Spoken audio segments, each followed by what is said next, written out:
द्रौपदी जी के नेत्रों से अश्रुधारा प्रवाहित होने लगी। अर्जुन, भीम आदि पांडव उनको सांत्वना देने लगे।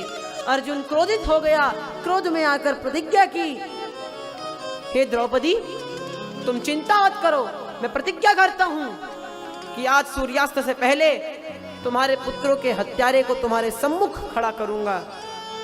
तुम्हें जो दंड देना हो उसको देना। यदि मैं ऐसा करने में असफल रहा तो स्वयं अपनी चिता जलाकर उसमें भस्म हो जाऊंगा। भगवान को बनाया सारथी और अश्वत्थामा की खोज में निकल पड़ा अर्जुन। अश्वत्थामा ने ब्रह्मास्त्र चलाया, इधर अर्जुन ने भी ब्रह्मास्त्र चलाया। प्रभु ने अर्जुन को सूचित किया, अरे दोनों ब्रह्मास्त्र टकराएंगे तो संसार में विध्वंस हो जाएगा। अर्जुन ने अपनी शक्ति से पुनः ब्रह्मास्त्र को वापस बुला लिया। अंत तो गत्वा अश्वत्थामा को अर्जुन ने पकड़ लिया, बेड़ियों में बांध करके रथ के पिछले भाग में पटक दिया। प्रभु ने कहा, अर्जुन देर मत करो, इसी से क्षण मार दो। नहीं नहीं प्रभु, ये मेरा नहीं, द्रौपदी का अपराधी है, मैं उसे उसी के सामने ले जाके मारूंगा। अरे अर्जुन, मत्तम प्रमत्तम उन्मत्तम सुप्तम बालम स्त्रियम जड़म प्रपन्नम विरथम भीतम न रिपुम हंति धर्मविद। जो धर्म के ज्ञाता होते हैं, धर्म को जानने वाले होते हैं, वे यदि शत्रु इन इन अवस्थाओं में हो, मत्त हो, मदमस्त हो, प्रमत्त हो, उन्मत्त हो, सो रहा हो, या फिर अभी हमारा शत्रु बालक हो, या कोई स्त्री हो, या स्त्री संग कर रहा हो, उस अवस्था में, इन अवस्थाओं में धर्मज्ञ लोग अपने शत्रुओं को नहीं मारते। और इसने तो निर्दोष सोते हुए बालकों को मारा है, इसे तो इसी क्षण मार दो। अर्जुन नहीं माना। प्रभु ने कहा, सीखवा को दीजिए जाको सीख सुहाय, सीख न दीजिए मानरा जो हया का घर भी जाए। सीख उस व्यक्ति को देनी चाहिए जो हमारी एडवाइस के योग्य हो। बिना मांगे एडवाइस देंगे, सीख देंगे, तो फिर आप पर ही उल्टा होगा। जैसे एक बार बया ने बानर को सीख दी, भैया मानुष के से हाथ पैर, मानुष का सा देह, मानुष का सा घर बना क्यों ना ले। बारिश में बानर भीग रहा था, बया ने सीख दी कि भैया तुम्हारे मनुष्य जैसे हाथ पैर हैं, उसी के जैसे कार्य करने की क्षमता है, तो मनुष्य जैसा घर बना के उस पर रहो, क्यों बारिश में भीग रहे हो। भैया बया ऐसा कहकर उड़ गई। किंतु बंदर तो ठहरा बंदर को गुस्सा आया, उसने बया का घर भी उजाड़ के फेंक दिया। इसलिए तभी से दोहा प्रचलित है, सीख ना दीजिए बानरा जो बया का घर भी जाए। भगवान चुप हो गए, भैया इनको अपने मन मर्जी की करने दो। अर्जुन बेड़ियों में जकड़े हुए अश्वत्थामा को घसीट कर लाकर द्रौपदी के चरणों में फेंक देता है। उसके बाद जो द्रौपदी जी की शब्दावली होती है, जरा उस पर ध्यान दीजिए। द्रौपदी जी कहती हैं,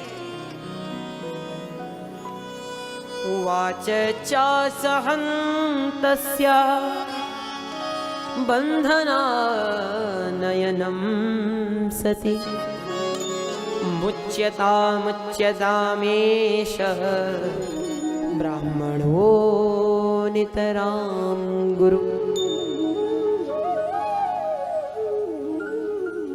हे ईश्वर, हे आर्य,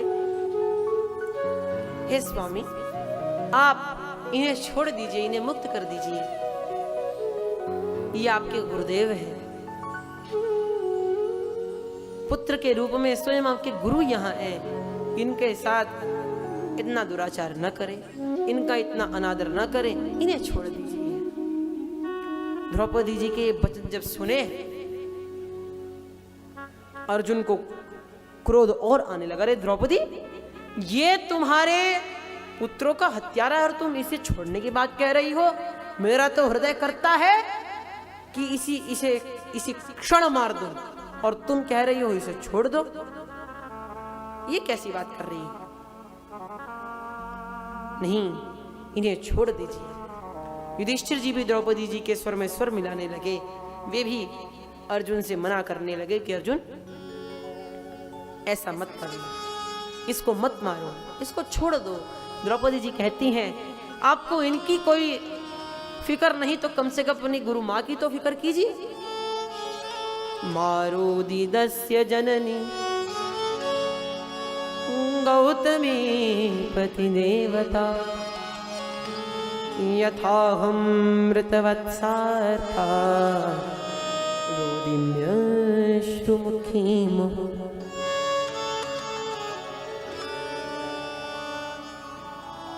कम से कम जिन माँ ने आपके बाल्यावस्था में आपको पूर्ण सुख दिया है उनकी तो चिंता कीजिए। वे अपनी वृद्धावस्था भला किस प्रकार काटेंगी, किस प्रकार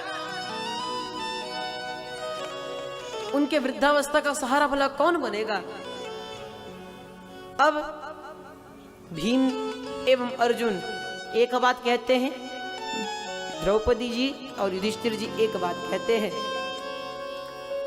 बेचारा अश्वत्थामा सोच रहा है कि अब मेरा क्या होगा, मार दिया जाए या छोड़ दिया जाए, बोल तेरे साथ क्या सलूक किया जाए। बेचारा अश्वत्थामा विडंबना में। सभी पांडवों ने अर्जुन सहित एक मत होकर कहा प्रभु आप जो कहेंगे वैसा करेंगे। भगवान कृष्ण बोले हम तो पहले ही कहे थे मार दो, तुम नहीं माने तो हम भी चुप रहे, इसलिए अब हम क्या कहें। नहीं नहीं प्रभु अब आप जैसा कहेंगे हम वैसा ही करेंगे।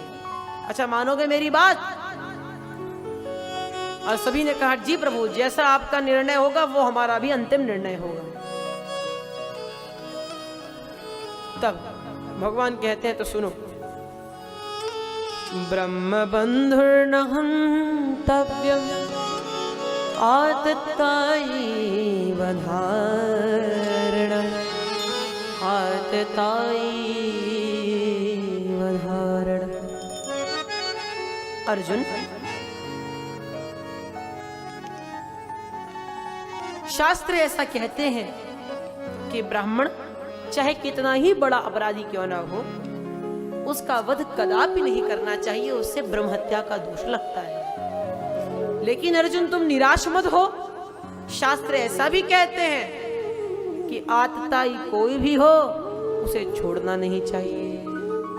अर्जुन ने अपना माथा पटक लिया, बारे टेढ़ी टांग वाले। जिंदगी में कोई सीधी बात करी भी है नहीं, टेढ़ा ही खड़े होते हैं, टेढ़ा ही काम करते हैं, टेढ़ा ही ज्ञान देते हैं। कोई तो सीधी बात कर लो महाराज। प्रभु ने कहा भैया हम ऐसे ही हैं, हमारा नाम भी तो टेढ़ा है कृष्ण। प्रभु समझ में नहीं है, जरा दोबारा समझाइए। अच्छा समझ में नहीं आई तो सुन, युधिष्ठिर जी जो है तुम्हारे बड़े भैया हैं, सम्राट हैं, तो जो वे सम्राट हैं अतः उनकी आज्ञा का तुम्हें पालन करना चाहिए, इसलिए इसको मत मारो। किंतु ये भी बात ध्यान रखना तुम क्षत्रिय हो और क्षत्रिय को कभी अपनी प्रतिज्ञा नहीं तोड़नी चाहिए, इसलिए अपनी प्रतिज्ञा पर भी बंधे रहना। अर्जुन ने कहा लो बात तो वही हुई, यही समझ में नहीं आ रहा है कि इसको मारू या ना, नहीं मारू तो गलत, मारू तो गलत, क्या किया जाए। अर्जुन समझ गया ओहो भगवान तो परीक्षा ले रहे हैं। अर्जुन की बात समझ में आई तो अर्जुन भी पक्का चेला है। याद आ गया गीता का ज्ञान। गीता जी के दूसरे अध्याय का 34वां श्लोक, अकीर्तिम चापि भूतानि कथिष्यन्ति ते व्ययाम संभावितस्य चा कीर्तिर्मरणाद अतिरिच्यते। अकीर्तिम चापि भूतानि कथिष्यन्ति ते व्ययाम। जो सम्माननीय लोग होते हैं, विद्वान लोग होते हैं, हमारे बड़े लोग होते हैं, उनका अपमान ही उनकी मृत्यु समान है। शास्त्र भी कहते हैं आज्ञा भंगो नृणेन्द्राणाम विप्राणाम आत्मखंडनम पृथक शय्या च नारीणाम अशस्त्रो विदितो वधा। किसी राजा की आज्ञा पालन न करना, ब्राह्मण का अपमान कर देना और किसी स्त्री का परशैया पर शयन करना, ये सब उनका बिना शस्त्र के मृत्यु के समान ही है। इसीलिए अर्जुन भी बात समझ गया, अश्वत्थामा की शिखा काट दी, माथे पर जो मणि लगी हुई थी उसको निकाल फेंका और धक्के मार मार कर अपमानित कर वहां से निकाल दिया।